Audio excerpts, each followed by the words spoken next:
Ladies and gentlemen, brothers and sisters, comrades and friends, my name is Dr. Phillips coming at you with another political commentary here. And today's story is going to be on a robot being put in the classroom. Now, this is actually happening. We all knew it was just a matter of time. To be honest with you, I thought this was going to be happening a little bit sooner. But now we're just starting to see this pop up in New York here for the first time. So let's give you guys the story. So Salamanca City Central School District in Western New York has just approved a $57,590 contract covering a Realbotics M-Series humanoid robot and AI teaching assistant platform called Optio. This robot, nicknamed Sally, is expected to begin with 11th and 12th grade coding, robotics, AI courses before potentially being expanded to more high school students. The district and Realbotics consistently describe her as a, quote, teaching assistant and not the instructor of record. A certified human teacher will remain responsible for the classroom. Now, this robot here is said to be about 5'8".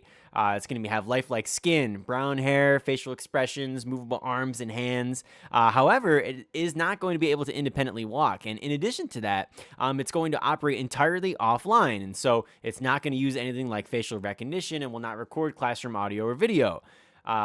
These students therefore are going to have to identify themselves to this robot using unique codes. And then based on those codes, the robot's memory, again, offline memory here, are going to be able to store and then personalize conversations moving forward with those students here.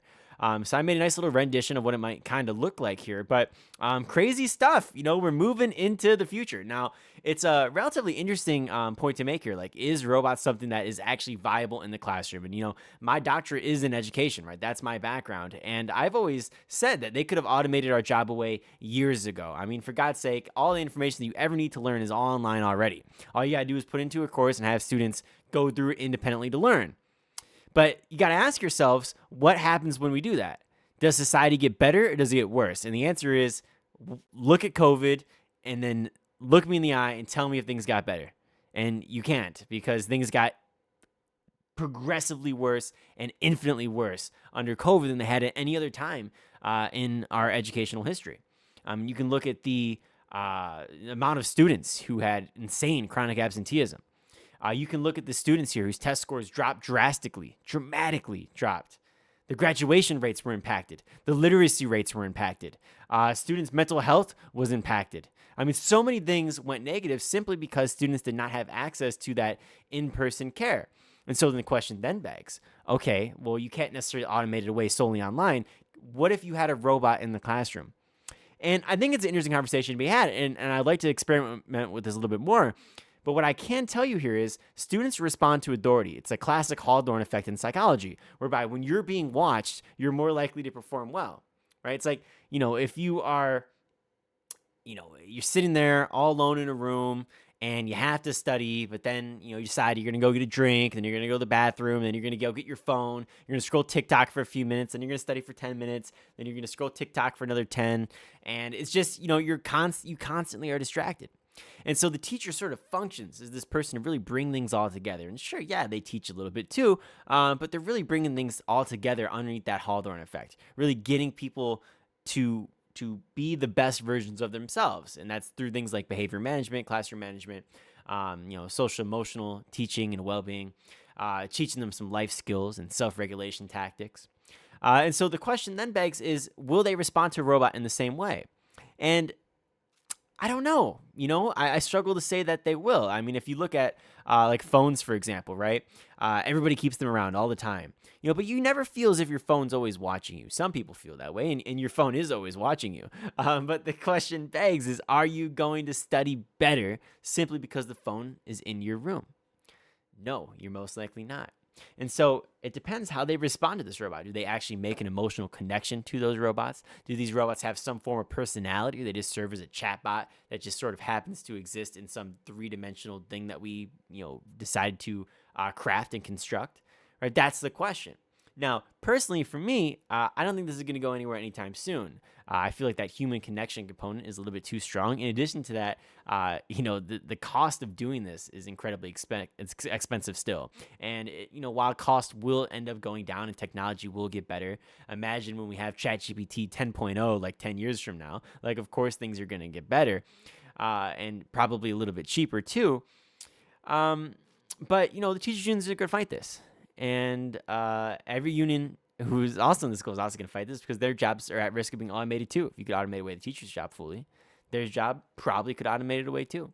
People like therapists and counselors and social workers and aides, and so it's an interesting conversation to be had. But I think this is a good step in the right direction. And again, it's not to say that I'm against, that I'm for maybe trying to remove teachers from their positions of power or remove teachers from getting a job. No, it's more so about the benefit of the student. Will the student benefit from this? And the answer is when there's artificial intelligence that can help them guide through a process, as long as that process is structured, there can be some benefit there.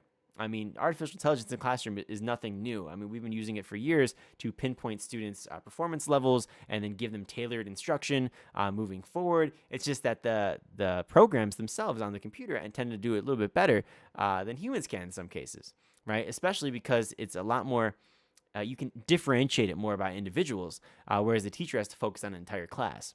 And so just having this robot go around and help clarify misconceptions and help students and prompt those higher level thinking skills with these students, I think that would actually go a long way. But it has to be done in the right manner, right? It has to be done in the right manner. They can't just be given answers, right? We know ChatGPT has made people dumber. I know it's made me dumber, right? And I like to consider myself somewhat of like an intellectual type character, right? I'm, always learning something. I've been doing so for years. I'm interested in a lot of, more academic subjects. But I know actively that it has made me worse off with respects to my critical thinking. And that's something that we don't want to have for our kids and our students moving forward. Now, again, there's the caveat. I've learned a lot more because of AI. Any topic in the world, you can have a detailed conversation in depth with follow-up questions, and it's just at your fingertips, and you have to do a little bit less research. And so sometimes things get a little bit lost. But in the same breath, you also learn a lot more. So it's not necessarily becoming, so maybe even if your critical faculties are being somewhat disrupted, at the end of the day, maybe your wisdom is growing. Right? So it's an interesting conversation, and I'm not too sure exactly, where I stand. That's why I'd like to see a little bit more literature on this. But it's kind of cool that this is actually happening here in New York. And so I'm suppose we'll see where it goes here the next school year. And it's probably good that it's starting off with people who are a little bit older. But who knows? I'll tell you what, because I think that there'll be a little bit more. I think they might find it pretty cool, and they might try to actually engage with it a little bit more. But they'll be a little bit more honest with respects to what it can and can't do. But I think if you would have this for the younger kids, this could also be interesting too, because they might respond to it slightly different. I'm very curious to see how a generation who grows up with robots in the classroom would actually function in comparison to people of our generation who did not grow up with that. And that was something that was not familiar. Sometimes I always see a little disconnect. Sometimes I'll be talking about like, oh yeah, like ChatGPT was saying, and like I always have one of my family members, they sort of look at me and they're like, ChatGPT, what are you just talking to ChatGPT again? Like it's a real person. It's like, well, yeah, kind of. I mean, because like, you can learn a lot, right? It's like Google, except it's like Google, but better. Except nowadays we have Gemini, so I guess it kind of counts in the same whole chatbot domain. And of course, use Gemini in the same way. But it's interesting, right? You AI something as opposed to solely searching the web for like the web pages that you want to read and that may or may not be useful, and the tiny pockets of information.